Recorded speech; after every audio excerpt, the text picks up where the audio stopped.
We're getting ready for the next legislative session. Everyone knows October, November are busy times. Bills are being filed. We start getting a little peek at what kind of fun we're going to have for the next session. Let's have each one of you talk about what you think is going to be one of the hot issues and what our legislature will be talking about. Spencer, we'll start with you. Education and transportation will continue to be the top bar. However, let me say this. This will be the session where legislators will have to define how they feel about initiatives, because there are 5 initiatives on the ballot.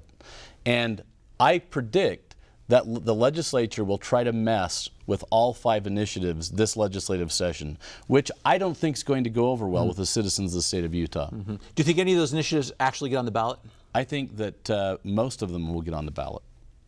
But the question is, does a legislator take on that language that's been pre-filed and try to change how it works once it passes the legislature with the citizens?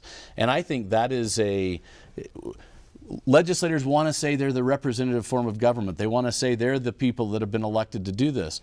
But the citizens do have a voice, and they have created an opportunity for the citizens to have a voice. And I believe it breaks the faith of what they've already established to allow citizens to go out and get an initiative and then try to mess with it in the middle of that process. Very interesting. Okay, very good.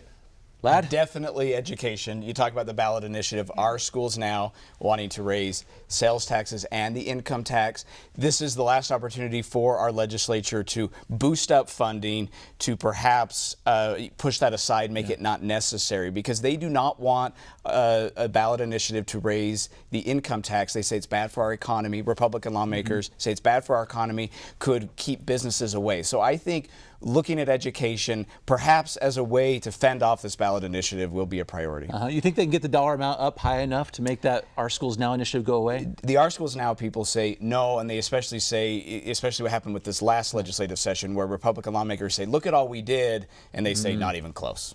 Interesting, okay. I think Heidi. people of Utah also want to talk about medical marijuana. They want to talk about opioids. They want to talk about the problem in Rio Grande.